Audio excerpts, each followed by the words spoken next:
I'm going through Joe and my book, soon to be bestseller, New York Times bestseller. Um, and there's a section about it, about keeping a panda, the cost of keeping a panda. There's a famous nature lover. His name is Chris Packham. He's actually a photographer. He's been famous for taking pictures, and pictures that really stir up emotion. They're pictures of animals that have been caught in like pollution and are seen floating, in bright blue soda cans, and they really strike image, and they show awareness for animals that are going extinct. And Chris Packman's been doing this his whole life, and he's had several TV shows. He's an expert. He's a British man. What do you call that, Joe? Conservationist. Is that what we call it? Conservationist. Yeah, he is photographer, but I think because he is so good at taking these striking images of animals like playing in garbage and stuff, he became a conservationist through almost default. I think of him as that, like the one who was in Australia, like that. He's shown awareness to all these animals by. Now, the one animal he's not crazy about, and why we're talking about this, is he said he would allow for the most cute, cuddly animal ever to go extinct, the giant panda. He made this statement, and it got a lot of people upset. And then he was on a radio show about a month after that. And he doubled down on it and said he would eat the last panda. Now, the reason he's saying this, and I'll have to unpack it a little bit, explain, is the cost of keeping a giant panda is astronomical. It takes $10 million to set up an enclosure for them and tens of millions of dollars to maintain it. And the important part of it is you can't buy a panda. They're only from a certain part of the world, and China has the right to them. You can only rent them, and renting them is very, very expensive, in the neighborhood of $400,000 or $500,000 for a 10-year contract. So, and now, how serious it is, a panda, and what you want to keep from thinking, oh, well, I can just get in the panda business. If you go to China or live in China and you steal a panda, you can go to prison for a life sentence. Even the death penalty's in play for stealing a panda. Now, why do people do this? Because us as humans, we love panda. I was looking at stuffed animals because we're preparing a speech for this subject. Pandas are actually the only animal, Joe, that's cuter than their stuffed animal version. Every other animal, right? The stuffed animal is cuter than the actual. No, not pandas. They're cute. So they're shaped like that. They're actually shaped like a teddy bear. And people come in droves to see them. They buy merchandise. They stand in line. People love pandas. Now, my favorite part of this story, when after he said he would eat the last panda on Earth if it meant they could spend money on serious things. What was your take on, like, what do you think he was talking about when he said like serious endeavors or like, actual conservation? Less attractive animals that. That's the first thing I was thinking of. Some kind of rat, that's in New Guinea. That, yeah, I think what I think it was that this is just entertainment. This is like somebody with a million followers that we just think is so cool, or a musician who can't sing but is real famous, And right. What did you think? Well, at first I was very confused. Because he was like, I'd eat the last panda if we could spend that money on serious things. One, I didn't know what an absolute insane amount of money we spend on pandas was. Like, I had no idea. I was thinking like maybe we spend a couple $1,000s per panda, or even like neighborhood of like, I don't know, 10,000. What's normal to keep a panda safe? But then I also didn't realize how little money we spent on other conservation efforts. In my brain, I just imagined that like, oh, we must have like some sort of like chair or like, some sort of like organization that doles out money, kind of like they do for donations for cancer research, right? They've got to Yeah, have like, kind of fair, right? Like, right. Yeah. yeah, They're like like every animal gets, like the Red $40,000 a year. Cross. Red Cross, you give blood to everybody. That's exactly what I thought too. Right. So the reality is that not everything is conserved in the same way. Like they don't get the same amount of money per animal, but it's even worse. Like animals that are extraordinarily useful to their habitats or extraordinarily rare. There's like a type of worm that aerates the soil very, very well that is going extinct, and it gets. I'm not joking about this. It gets a couple $1,000s a year, or there's like these types of like birds that only are predators of a certain type of insect, but that's very necessary because otherwise those insects would be eating us, like they'd be destroying human lives and wrecking wheat, and they get a tiny like enough money to where you couldn't rent an apartment somewhere like like we're It's just literally nothing. Like we could be the biggest donor to that very easily, right? We could be the yeah, you could have like a rare moth named after you because they get so little money for protection of that species, and yet pandas, by comparison, are not as rare by far, and are not as useful by far ecologically speaking, and they get all the money in the world. Like I don't mean like 10 times more. I don't mean 100 times more. We're literally talking multi-millions of times more than some of these more helpful species. yeah. Um, I didn't get into all the numbers, but once you get the panda, if that panda has a baby, then there's the rent goes up to China. I mean, it really just snowballs. okay, the Chinese government spends about 250 million annually to keep these things around. Um, but like as a as an ecosystem service, so them conserving both the parks that they live in, the natural conservation areas, them feeding them. If you talk about like the world throwing money into it and the world throwing specifically money at keeping pandas around, No, up to 2.5 to like $7 billion per year for pandas just to keep this animal around.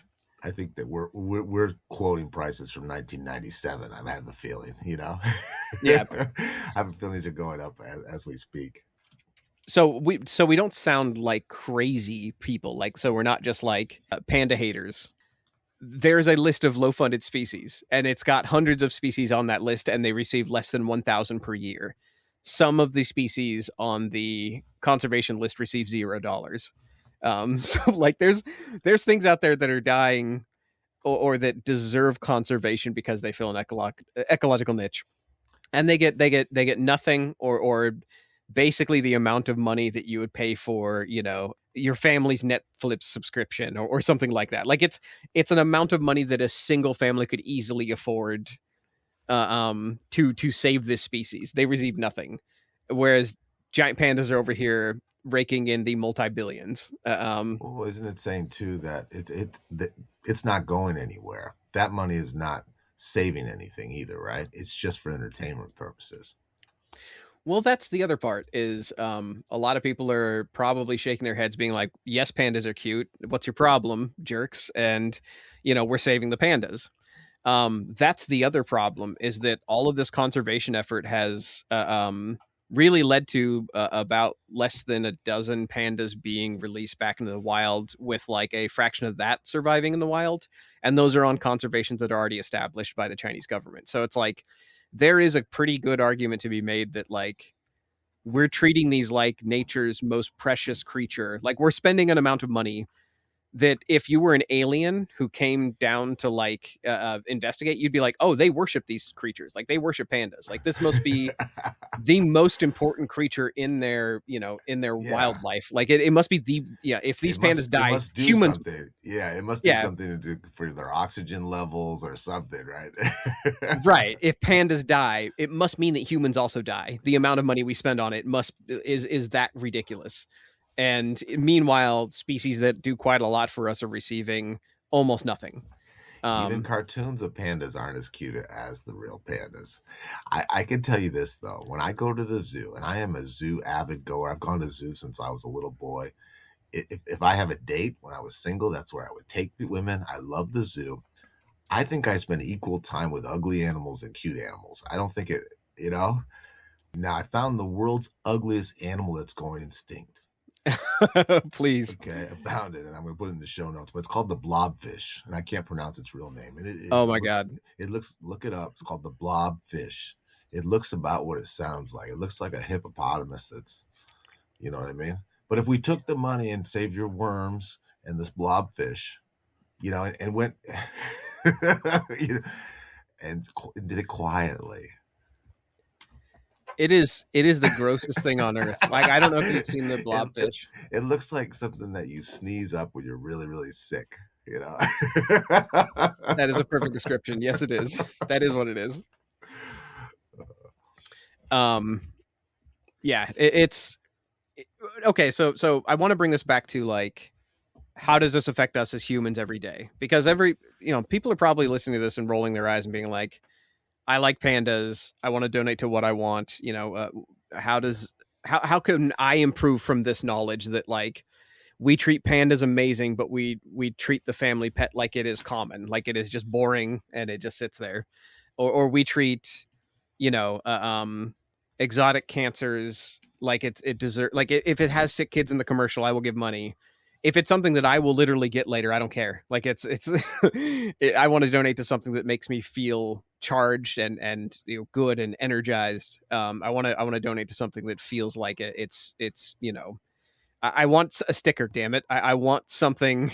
I want something to put on my bumper sticker that says I donated to the panda shelter. Um, the reason we kind of do this in life, the reason why we look at the thing that is shiny, cute, new, and then we kind of ignore what we have. It's called habituation. And I'm going to turn this around to people because I have to.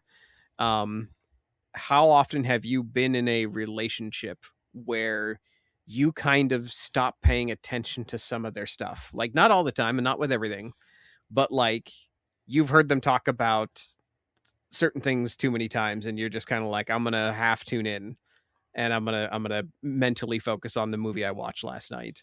Or Do it all the time. And yeah. if it's somebody close to me, I will say to them, "You've already told me this story." But if it's somebody socially, the social taxes, you just got to listen to it again, Right. you know. But if it's your wife or you're real tight with someone, or your brother, your wife, you correct them. Of course, your parents, right? But everyone else, we just take one for the team. Right. And the same thing goes physical too. Like, you can look at a partner and the first time you saw them in a cocktail dress, you could be like, that's incredible. That's the hottest thing I've ever seen. Or vice versa. It could be like, your partner looks at you and is like, seeing you in a suit for the first time, and it's like, that's it. That's the one. Like, that's my person. Um so it's both attitude and it's physical. That is Yeah, that is habituation in absolutely. action. It's chemical. That's why when Anthony Robbins for years has been saying this, if you treated people like when you first met them in a relationship, they would never leave you, it would never get stale. But that is so impossible. It's insulting Yeah. because you don't feel the same way about them. Like you said, when you see them, when you first saw your wife, Joe, your heart stopped, right? You were, I mean, Yeah. but when you see them every day over time, it's not the same. Doesn't mean you don't still find them attractive, but it's certainly not that same chemical jolt. Right. And the same thing, if everybody's scratching their heads right now, it's the same thing about, what we donate to and who we care about and what cute thing we are trying to save this week. We don't want to donate to an earthworm society that will, help us aerate the soil better. We want to donate to a panda society. We don't want to, hit on our girlfriend that we've had forever, who's kind of like not paying attention to us and playing Netflix. We want to go to the bar and find somebody new. We have the instinct uh, um, to find something that hasn't worn off. The newness hasn't worn off. And that is just called habituation. And it works for everything, by the way. Your brain is amazing. It does this on purpose all the time. If I take a jackhammer, Todd, and go over to your house and I start using the jackhammer in your backyard, you'll hate me. But after a couple of hours, you'll kind of tune it out. That is habituation. That's your brain being like, okay, this stimulus is loud, annoying, and crazy, but we can deal with this. I will tune it out for you, and I will make you be able to concentrate eventually. Same thing with weird smells. If you've ever been over to somebody's house and like you're like, why does it smell like moths have eaten every piece of cotton that you've ever bought? Like, why does it smell so bad here? And then you eventually you kind of get used to it, and then you tune it out, and then suddenly you're like, oh, it's okay, it's not bad. Same thing with the person living there. Um, that is habituation in action. Your brain is built. Another good one is on the highway. You're staring ahead. You're driving. The lights in front of you, the tail lights, have not moved or shifted. You're just following the person mentally, and then suddenly you blink out and you're home. And it's like you had thoughts going that whole time, but at a certain point, your brain just sort of let you take a break, and you got used to what was in front of you, and you just kind of like, mentally went elsewhere. Habituation is kind of a superpower we have that not a lot of other creatures have. Like, we are supposed to be able to tune out things that are repetitive and things that are attention getting to let you concentrate on what you think is important in that moment. So, you may come home and be What's like, what's the value in it? What is it? How does that protect us? well, it protects us by allowing us to concentrate on things that are very important. Like if More you go back more to like, productive, right? More yeah, we're more productive. productive. If you go back to ancient man and you're like, man, these crickets are loud tonight, or you like, there's so many, like crickets chirping, and at the first 10 seconds outside, you're like, that's so loud. It's like cicadas. That's loud. And then eventually you tune it out so you can see if there's actually a tiger in the tall grass. Like you're like, okay, I should actually be looking for tigers right now, or other cavemen who want to club me. I should not be focusing on the high pitched insects that are buzzing. So we're good at tuning out anything around us that's around us long enough to where we decide it's not a threat and it's not something that we need to like, eat or do something with. Like, we don't need to mate, we don't need to eat, we don't need to like worry about it. So we tune it out. When we say tune it out, that is also habituation. That is a power that we have, but we also do it without really noticing. Like you hang a poster on your wall long enough, you eventually stop seeing it. It becomes part of the wall. Unfortunately, the things we really dearly value do the same thing. Your pet at home, who you should be taking to the vet because it's been, like limping a bit, and you're like, oh, you just, your hips are getting old, doesn't matter. And then suddenly you go in and it's got like a lump or something. I know a lot of people are like, probably like, what kind of an awful pet owner are you? It's like, no, we really do this. Like we tune out the things around us, the people around us, everything around us can not be No, ignored, I had but this it can happen lose its shine. on the pet thing. I had a cat that I'd had for 16 years, and she got out of the house, and I thought I lost her, and I was so busy in my day to day life and my problems I was having. Um, I, she did come back home, and I just for the month I had her after that. I just spent so much time with her Yeah. because she was taken away, and she became rare all of a sudden. And she was a constant in my life for 16 years every day. So I had just totally just forgotten about her until she was gone. And then I got to have 1 month before she passed. And I was thinking, but then on the flip side, on the human side, I had a brother who I lost. And for years to this day, I still think about my communication with him. I didn't get to tell him I love. I did have the chances, I just didn't. And then he was gone, and I just kind of took him for granted that he'd always be around too. Yeah. And that's a big part of it is when I kind of get mad every time a self-help guru goes up and on stage and tells you be thankful for the people around you, be thankful for your family, talk to them, yada yada yada, but they don't say how.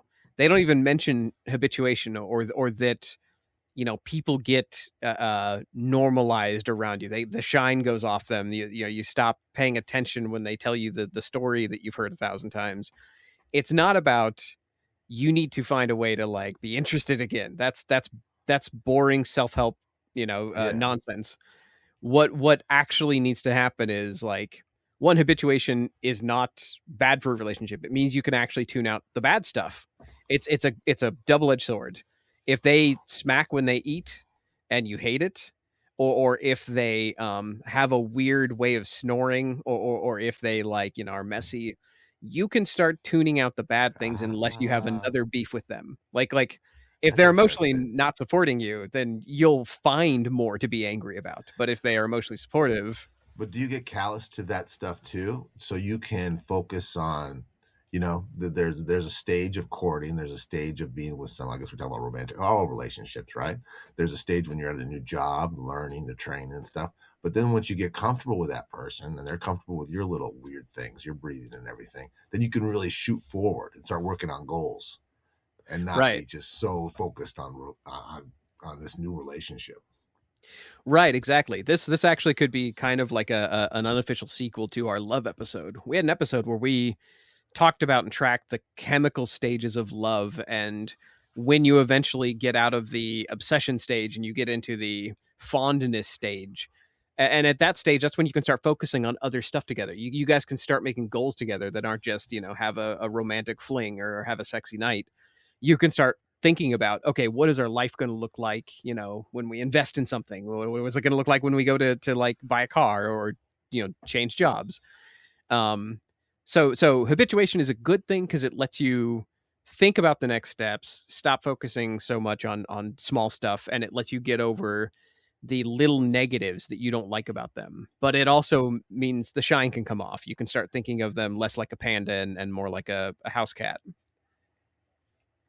Um, I think do about you that I think about relationships, and I think of, we talk about people getting divorced, and the divorce rate's so high in our country. And I've always thought that, because I was a step parent for a long time, that when you get, it's more of a focus thing, but you get out of self when you have kids, whether it's step kids or your baby's born, because the baby's the panda, right? right, And then you can change, and that's moves your relationship forward. Or at least you buy some time, right. Um, and that's your life is you will have many new people, new things come into it and spark joy, and you focus on it, and then habituation sets in, and then they don't lose their qualities, you just lose how much attention they grab from you. And you can get it back. That's the part that is slightly true with Tony Robbins and other self-helpers that are like, bring the passion back. You can do that to a degree. I don't want to make it sound like, habituation sets in and it's over. Um, you can there's a couple of steps, and I'm gonna read these from Very Well Mind, which is a good website for some of these sources. Um, One of the things it talks about is focusing on the positive, but that sounds so generic and self-help that we have to explain that a little bit. um, when you first start, we'll use the marriage and partner example first, because that's one that people struggle with.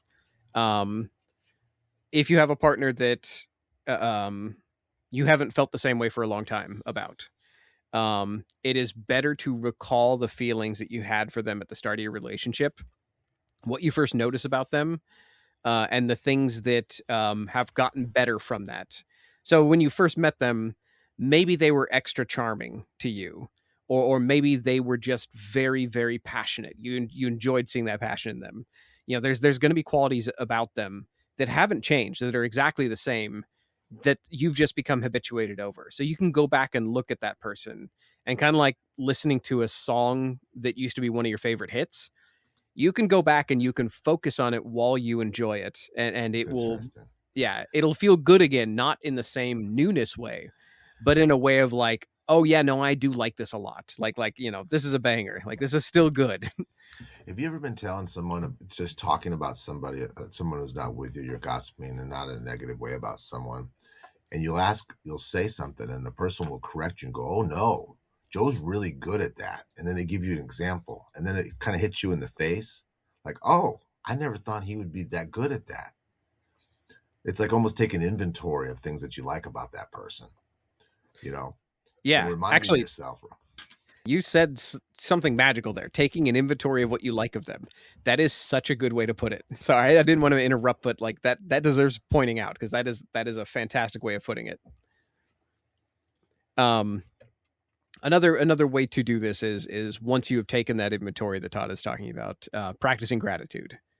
um you don't have to go crazy with this. You don't have to love bomb them like you did when you first met them, but practicing gratitude and spending more time around them.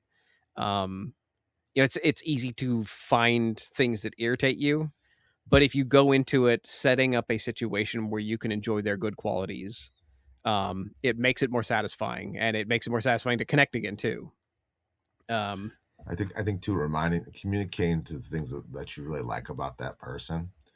Um, I don't think it gets you more of what you like about them, but then I think guards go up more. I think there's this myth that guards just go down the beginning of relationships. People get kind of you get that snappy spouse or that coworker who you're afraid to ask the boss something. But when the boss starts, giving you compliments and treating you kind of patiently like they did when they were training you in the beginning, you can kind of let your experience show or something. You can kind of grow as a person and open yourself up. So letting that guard down later too. It's not just one gate in relationships. yes, that is a very good way to put it. Um, and there's a question I had for you. Do you have ADHD? What has that? Have you been tested for that? I haven't been tested, but it's kind of fairly obvious. It's been diagnosed by my mom who works with ADHD kids. She's an expert on it. Okay. Um, People who have ADHD generally habituate slower, but they seek novelty more often. Like they need the dopamine. They're looking for the dopamine kick from like newness. So it is common to be like, I need to go find, new friends, new people to meet. Like I need new interaction, new stimulus. Um, that newness though can be applied to people. So like if you are around somebody and you're like, we've done everything under the sun, we know each other, like even if it's just like your best friend, you're like, there's literally nothing we haven't talked about on a Saturday night while drinking. There's I've seen their face so many times, it's kind of boring to me now. You can go take them to a monster truck rally and find that fun again. Like Yeah. you can invest yourselves. If you're not, I know Todd, you don't play video games, but like um you guys could buy computers and then play a video game together and like figure out how to do it together. um Well, it's weird you said that because I was just bragging about this at the gym to somebody. I was saying that I don't need to make friends. I feel comfortable going to a new gym and making new gym friends. yeah, And that's a weird thing to think of, but to me, that's exciting. It's that intro, find out what they do and figure out who they are and what's interesting about it. You're right. It's genuinely exciting for me, like a new hunt, you know. exactly. Like meeting new people and getting that rush of dopamine and that new interest, and like you get to, yeah, you get energized by that. You do, not me. As an extrovert, you do. But if you want to bring that newness back to a relationship you already have, when it comes to friends, take them to do things that neither of you have done before. Take them to do stuff where it's like it's so novel that it will make you guys talk about things that you haven't experienced before and make you deepen your relationship in a way where you haven't yet. And the same thing works with a romantic partner. Novelty is the great relationship rekindler. Um, and there's something that I've heard marriage therapists say, and it's also a book by Lois F. Bird, and it's making your wife your mistress is the way I've heard it phrased. Um, and that's just That's probably I, why our relationship is so close because we talk about a new subject for study a new subject right. We for hours rarely, at a time. Yeah. yeah, we rarely tread the same waters, and also us in our lives, we're constantly trying new stuff. Like I can't think of a week or a month where I haven't talked to you and been like, "What are you up to?" And you're like, "Well, I'm taking up singing now," and I'm like, "For real?" And then you'll talk to me, and I'll be like, "I'm applying to all these colleges, even though I'm an adult with an adult job already." Like, just we. I don't know. There's ever been a time where I haven't talked to you and you aren't changing and I am not changing, but we find new interesting subjects to talk about together. Um, and the same thing happens with romance, with sex, with partnerships, with friendships, just with everybody in your life. If you can find novelty, you can find a new way to enjoy that person around you. You can overcome habituation in a relationship by making things novel. and also by practicing gratitude and by focusing on what drew you to that person in the first place. And I know this probably sounds like self-help nonsense, but really these are like the statistically proven psychological steps to make things work again with people that you feel like you have they've lost the shine. So if somebody I in think your that's life is go yeah. ahead. I think, and this makes sense to me. And you've done this with your friends where you go do escape rooms or you do stuff, but to do something totally different with your Yeah. friends who you usually do those intellectual things with, wouldn't that be nice? To take in and go play softball or go play volleyball and just laugh and just, what I mean? Just do something that you guys nobody wants to do, Yeah. That I is a think great way that's to put it. great. Yeah. And since you outed me for ADHD, I was already thinking about what kind of status I could get in the earthworm society because I am a nerd lover, and so I'm going to out Joe as a nerd. Okay, not that not everyone already knew that. Right. The I mystery guess there. that was fairly obvious from your big brain, but so now we're even. I called you a nerd because you totally would have ADHD. Both of these things were fairly obvious. Well, I can't tell you how right you are on find something that nobody has thought to do together yet and everybody thinks is a little bit silly. But the time that comes to mind immediately is when you took Rachel and I to a pottery it's like tea house. I don't remember what it was called. It was like you go there, you drink tea, and in the meantime you like paint pottery and then they kiln fire it for you. And it's like I was like, really? We're gonna do like arts and crafts corner today. Like I was honestly shocked by doing it, and I thought it was funny. And then we went there and we had a blast. Like I was like, well, this feels childish at first, but then it was like, no, this is great. Like I was like, and then I got competitive. I was like, I'm gonna paint a better owl than my partner and her teacup. So I remember that too. And I think it's too. I think sometimes we, when you're younger, you always want to do things, people, and you want to surround yourself with people who are much like you. So kind of who eat the food you do, like the movies, like the music. You get older, you seek out people who are different and interesting. But I think you hit on a point too that I want to push the button to is when somebody is passionate about something, no matter what it is, saving earthworms or public speaking. Go and support them doing that, and that will kind of reinterest your interest in them too. yeah, Because when someone's doing something passionate and saying something that they've done their 10,000 hours on, it's fun. It's fun to see them in their element. yeah, exactly. And you will be reminded why you fell in love with them, whether even if that's platonic love or brotherly love or friend love, like the 7 types of Greek love or whatever. Yeah, see them in their element, and you'll remember that. And if nothing else, if you can't decide on what to do together, to whoever you are trying to get over habituation with, the two of you can always just go donate a bunch of money to an animal that gets no funding, and then suddenly you'll be the talk of the town in the animal conservation world. You get serious status, right? Yeah. Yeah, Todd, you can be the one person donating to a very specific earthworm, and you can go to a society and be like, I am the number one supporter of this animal.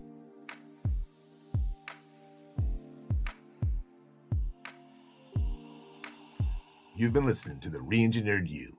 Thank you so much for listening to the show. You mean the world to us. You can find us at www.re-engineeredyou.com. That's where we have research links, show notes, and feedback.